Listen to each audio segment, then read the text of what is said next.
Ada, ya Mat, nak bagi ada banyak bangun ya Mat. PJ Utara dengan Macang. Tuan Yang Ketua, sila izinkan saya untuk habiskan jawapan saya. Macang, PJ Utara dulu. Topik broadband kasih habis dulu lah.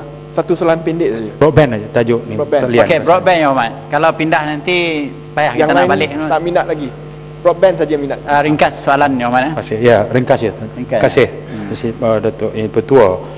Yang Bapak Menteri, yang kita faham ni kemudahan internet yang terletak di atas meja kita ni, kita ucap terima kasih atas inisiatif Parlimen. Isunya ialah perkhidmatan yang berkualiti. Berkualiti maknanya laju. Yang saya faham, kelajuan sekarang ni ialah 18 Mbps hasil daripada gabungan 3 medium, iaitu perkhidmatan Metro E Telekom Malaysia 10 Mbps, Wireless Telekom Malaysia 4 Mbps dan talian suajaring juga 4 Mbps. Totalnya 18. Tapi kalau yang Bapak Menteri sebut akan bincang dan ambil perhatian lagi, isunya ialah dengan gabungan 3 medium ini pun ianya masih perlahan. Jadi dia mesti ada satu jawapan yang jelas mengenai ikhtiar yang lebih praktikal bagi menyelesaikan perkara ini. Download prosesnya, Datuk, sangat perlahan. Kalau ada fail yang disisipkan, pembantu kita di luar nak sampaikan pada kita melalui ini, kita nak download sangat perlahan.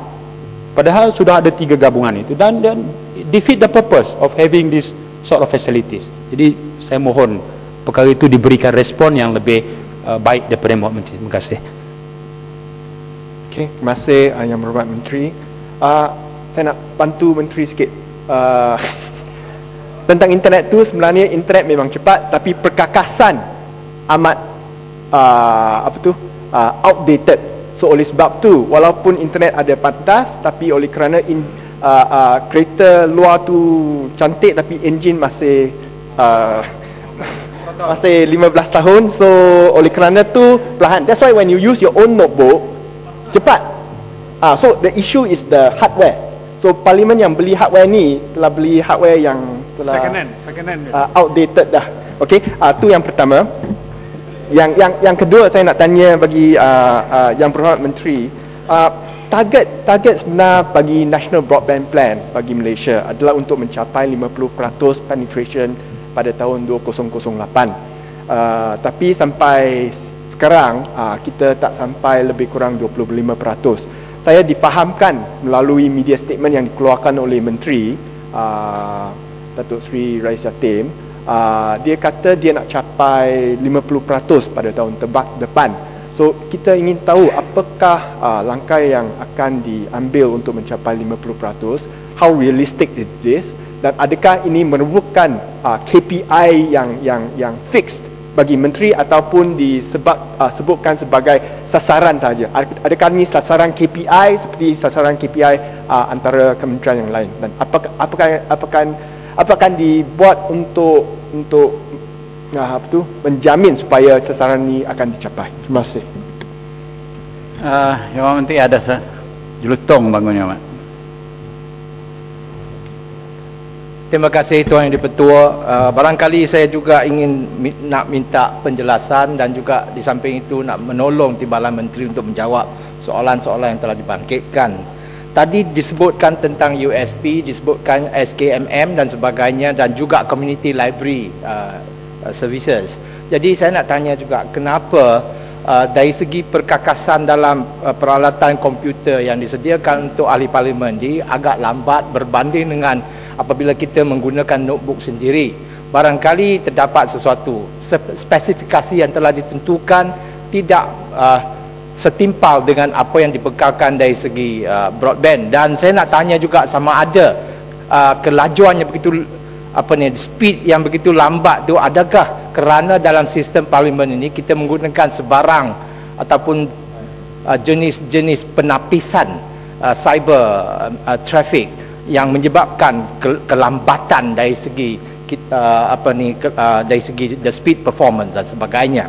Dan tadi telah disebutkan tentang USP, di mana Universal Service Provisioning Fund itu akan dipergunakan untuk memesatkan lagi penetration broadband di dalam negara, termasuk juga di kawasan luar bandar. Saya nak tanya, USP Fund sekarang telah bertimbun sehingga sebanyak 3 bilion ringgit. Kenapa daripada timbunan 3 bilion ringgit itu tidak digunakan secara dalam suasana yang liberalisasi, supaya USP Fund itu dapat digunakan? Kalau kita banding dengan apa yang telah dirancangkan di bawah projek Time 3, apa yang kita lihat ialah peningkatan infrastruktur telekomunikasi dan juga untuk wireless broadband hanya terhad kepada negeri Sarawak. Kenapa Time 3 tidak direbakkan kepada keseluruhan negara? Kerana adakah itu disebabkan Sabah dan Sarawak kalau berbanding dengan Kelantan dan Terengganu, mereka tak sama rata ataupun tidak? Dan dari segi SKMM pula, saya rasa SKMM merupakan satu jelutong panjang sangat dah. Pendek saja, singkat saja. Peluang untuk berucap. Last paragraph. Kenapa SKMM tu selalunya dikepalai oleh pokok-pokok yang tua? Sejak SKMM ditubuhkan, Tan Sri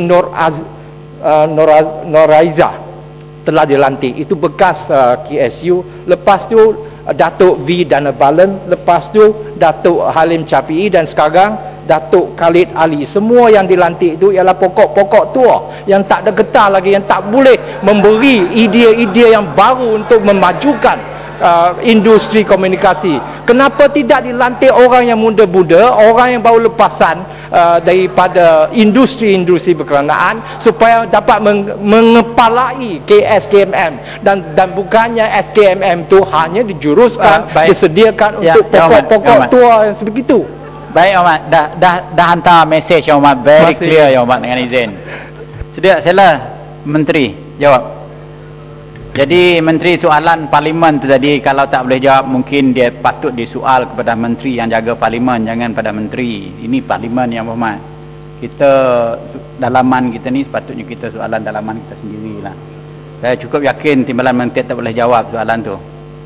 Yalah ya Mak, kalau tahu tu bagi tu, tapi jangan tersalah silap nanti 3612.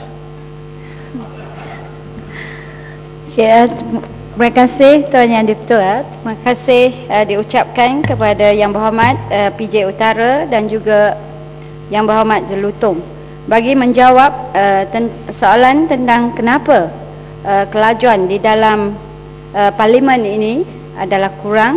Ya, kerana walaupun seperti mana yang telah dinyatakan, jumlah dia ialah 18 MB, tetapi pengguna hanya dapat kelajuan wireless sahaja, iaitu 4 MB, bukan 18 ya.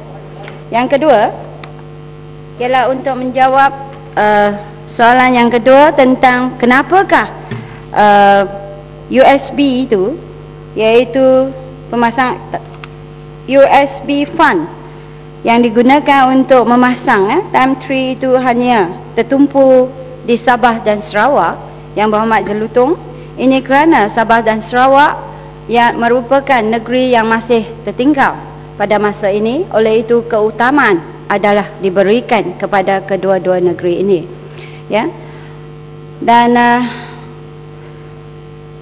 seterusnya ialah tentang soalan yang ditujukan oleh Yang Berhormat PJ Utara lagi, iaitu untuk pengetahuan Yang Berhormat PJ Utara, sebenarnya sasaran kadar penembusan yang telah ditetapkan pada akhir tahun 2009 ialah 30% dan seterusnya 50% pada akhir tahun 2010, bukan pada tahun 2008 ya, seperti mana yang telah didakwa oleh Yang Berhormat PJ Utara tadi.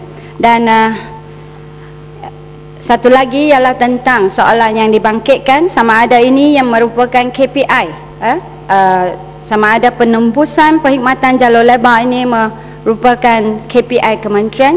Jawapannya ialah ya. Okey, Tuan Yang Di-Pertua, kementerian ini melalui jabatan dan agensi di bawahnya sentiasa berusaha dan mengambil langkah dalam memartabatkan hasil seni dan filem negara di pesada antarabangsa dan seterusnya menghasilkan ruang lumayan dalam ekonomi negara. Sri Gading bangun lagi ya, Mat. Silakan.